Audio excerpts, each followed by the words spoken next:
everybody. I only just found Edge of Eternity through scrolling the Xbox Game Pass list.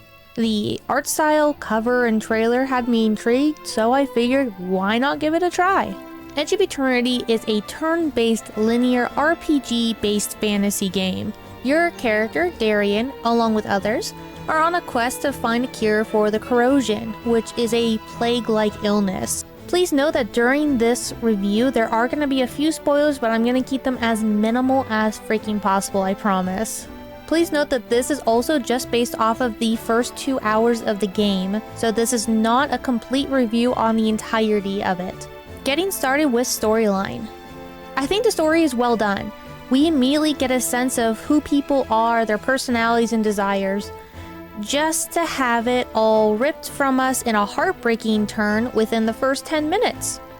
Your character is thrown into a circumstance that leaves them no choice and must go on an epic quest now. So I fell in love with these characters pretty quickly. It was very apparent who the good guys were, what they wanted, like what their stories were. It was very, very apparent like who was who. And I very much enjoyed being immersed that quickly. But it did leave me heartbroken within the first 10 minutes, that's all I'm gonna say. Storyline gets a rating of 5 out of 5. Gameplay. The controls are nice and easy. There's only a few buttons to keep track of, and the game does well whether it's controller or mouse and keyboard. Quests are easy to identify and pick up, but the tutorial info boxes get a bit tedious. However, these info boxes also give you precise and well-explained information. There's some aspects that get a bit annoying, such as the NPCs. Every single NPC wants you to do something for them, and it gets a bit annoying. The NPCs even seem aware that their tasks are annoying, but still force you to do them if you want to continue. Some things like getting the Nekaru seem pointless. It only helps you go from point A to point B slightly faster, and it's only available in certain areas and not in the areas in which it would be helpful. But of course, you had to do a side quest to get one, which is required to continue the quest. However, I do like that the interactable items glowed, and that monsters on the minimap are displayed so you can avoid them. Another thing that I wish it had though is jumping. I wish you could jump in this game. It hurts my head when I have to walk around an entire building or even a freaking town because my person could not hop over a 1-foot fence because there's no jumping involved in this game. Because of these pros and cons, gameplay gets a rating of 3 out of 5 stars. Graphics. Beautiful. The scenery, the people, culture, architecture, natures, monsters, everything looks so good.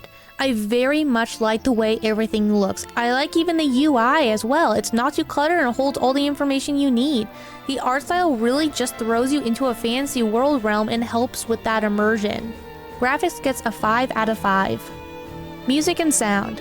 As with the graphics, the music is awesome. It's cool and calm for most areas and pumps up during battle. The first thing I even noticed was the title screen with the background music. It's beautiful and it's very, very reflective of this game type. The voice acting is also well done and I love it.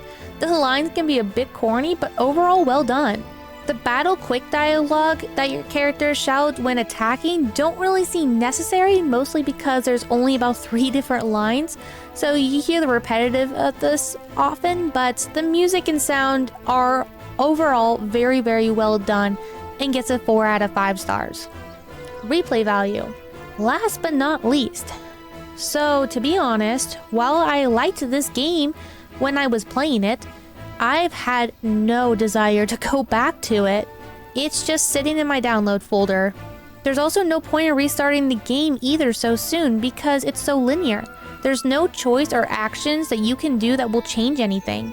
This is a good game, but not one that I would consider to have any replay value like some of the other games I reviewed. Because of this, the score gets 2 out of 5 stars. Overall, this is a great game, and one I recommend if you're looking for a high fantasy turn-based fighting style with a great storyline. You can find this game on the Xbox Game Pass, Xbox, PlayStation, Switch, and Steam.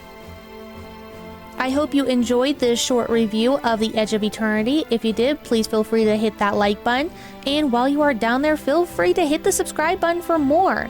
I hope you have a wonderful rest of your day, and I will catch you in the next one.